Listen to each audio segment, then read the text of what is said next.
rubbed rock. We could get, I could stick my neck out and say, that's a mammoth rub. Or bison rub. Or sloth rub, I don't know. Really good example is over at the west end of the park.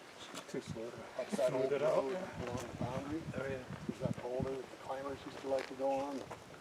That one's got a lot of it. So yeah, casting around for expert opinion on it. Is there a way to differentiate, between species that would have been using it? Not that I know of. I wonder that, I mean, they're starting to do lipid residue extraction from pottery. I don't know if they get anything.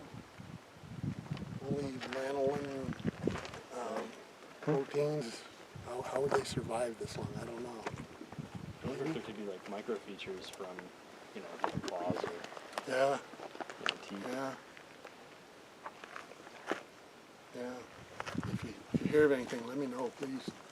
I guess one could imagine a mammoth having different oils than a cow. Yeah. And that might be rubbed off in here or embedded in that. Yeah.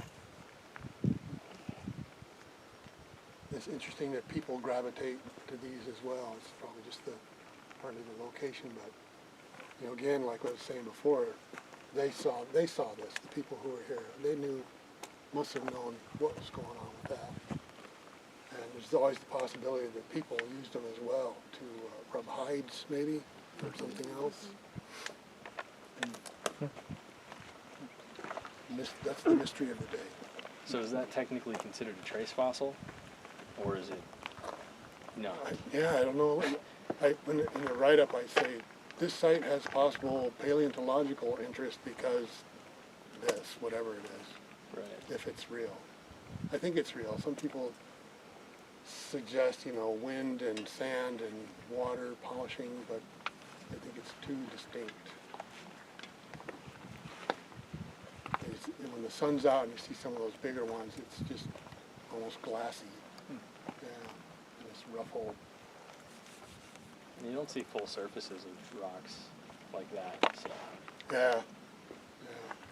And it seems to be mostly on the parts that stick out, edges and